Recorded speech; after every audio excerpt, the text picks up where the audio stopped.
welcome to the 2019 SFFL Draft Order Selection Show. I'm your host, Commissioner Russell. Today's show is brought commercial-free by BQMW Analytics. Remember, if you have a problem, they can analyze it. Let's get right to 2019 draft.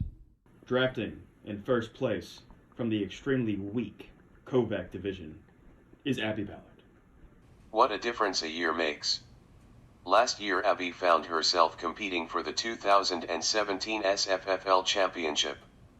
In 2018, she finished with the league worst record of only 3 wins and an unheard of 10 losses. Clearly, she has a lot of work to do in 2019. Drafting in third place from the extremely weak Kovac division is Waddy Strickland. 2017 SFFL champion Waddy fell trapped to perhaps the unavoidable, but still dreaded, champion's hangover. This slump even has a name. It is referred to as the champion's curse. After winning it all in 2017, the following year, Waddy dropped an incredible 9 spots in the 2018 rankings. He finished in 10th place, eliminating him from any 2018 postseason play. After winning it all in 2016, the following year, Brent dropped an absurd 7 spots in the 2017 rankings. He finished in 8th place, eliminating him from any 2017 postseason play.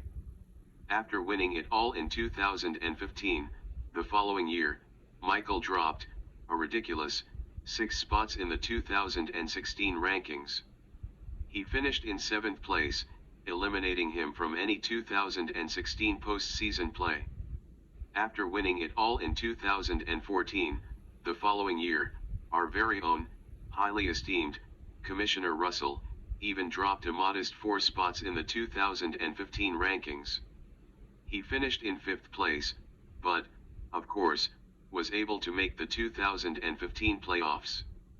After winning it all in 2013, the following year, Brian dropped a modest 4 spots in the 2014 rankings. He finished in 5th place, but still was able, somehow, to make the 2014 playoffs. That, my friend, is the cruel summary of the SFFL champion's curse. The defending champion suffered through a massive catastrophe in 2018. After a tumultuous season, including admitted draft improprieties, Waddy mercifully finished the regular season with a disappointing 5 wins and a whopping 8 losses. He reluctantly handed Lil Russ back over to the league office. Drafting in 4th place from the extremely weak Kovac division is Charles Strickland. 2018 was a memorable year for Charles. He graduated with honors from UNC, breezed through Trooper Academy, and now mans vehicle AST-260. Oh, how I wish he'd been nearly as successful in the brutal SFFL. He seemed to be in a constant state of boquete. He won only 5 games, while losing an absolutely astonishing 8 games. Drafting in 6th place from the extremely weak Kovac division is Mark Ballard. Mark righted the ship in 2018. After suffering through 2017, with a humiliating 2-win season, he increased the number of wins exponentially, and brought his team within sight of the 2018 playoffs. Easily capturing the Most Improved award, he seems focused again on winning. I don't know if it's premature speculation on my part, but I think I can mention his team with the word contender. Drafting in 9th place from the extremely weak Kovac division is Maria Strickland. This year should be an exciting one for Maria. New house, new car, new furniture, and yes, a new plan to capture the SFFL championship. Somewhere in all this is a new sun. Now, unfortunately, I must speak of a costly blunder. Maria blindly followed the advice of her dimwit assistant, and moved the BQMW franchise from its home in Washington, D.C. to Virginia, without seeking prior approval from the commissioner's office.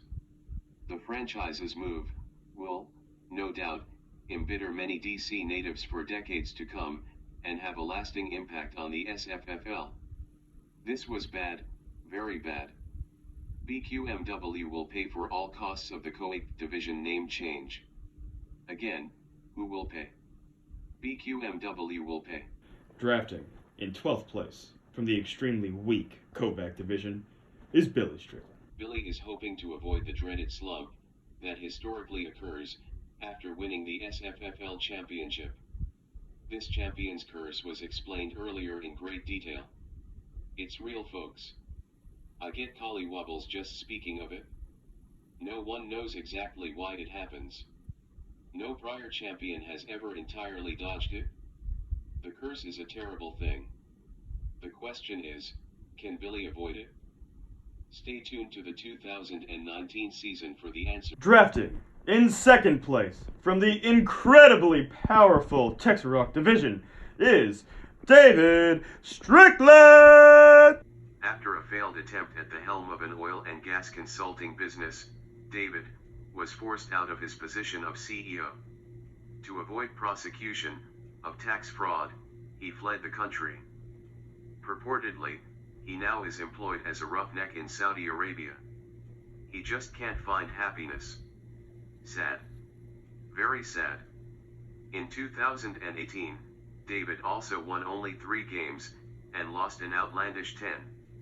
It can't get much worse, or can it? Drafting in 5th place from the incredibly powerful Texas Rock division is Brian Strickland! Brian is a hard guy to figure out. First, he dominates 2013, cruising to a 9-win season, division championship, and culminating with the SFFL championship. After that, he kind of drops out of sight. Never again does he guide his team anywhere near the championship game. What's going on in his head? Will he ever reply to an SFFL email? Is he satisfied with mediocrity? Will his team ever again be relevant? And drafting in 7th place from the incredibly powerful Texas Rock division is Matt Freeland! Matt's a great husband, father, and by all accounts a great son-in-law. He's a well-respected railroad manager, and a wildly successful investor. He's an owner who demands excellence, and I believe it's only a matter of time before he wins an SFFL championship. Now, I'm not saying this is his year, but surely, one day soon, he'll have his name forever engraved on the Lil Russ trophy. Drafting in 8th place from the incredibly powerful Texas Rock division is the most honorable, the highly esteemed, His Excellency, Commissioner Russell Strickland! I want to take the adequate time to discuss the Honorable Commissioner. He is just an amazing man. A person of impeccable character, with wisdom, kindness, but the uncanny ability to be undeniably brutal when necessary. I know at times I catch myself thinking, I am just unworthy to be in his presence. He is trusted, honored, and respected by all owners. Larga Vida al Rey. Larga Vida al Rey.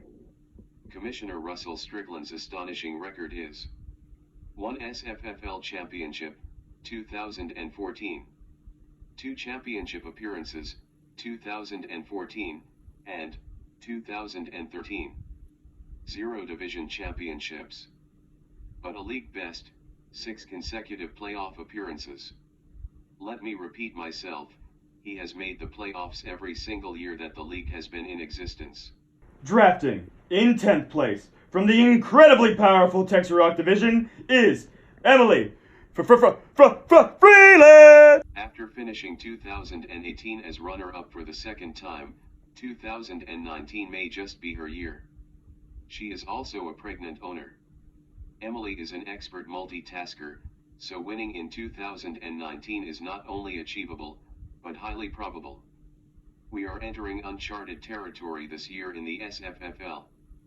Owners include 2 expectant mothers, an expectant father, an expectant BQMW data analyst, and 2 expectant grandfathers. Mercy.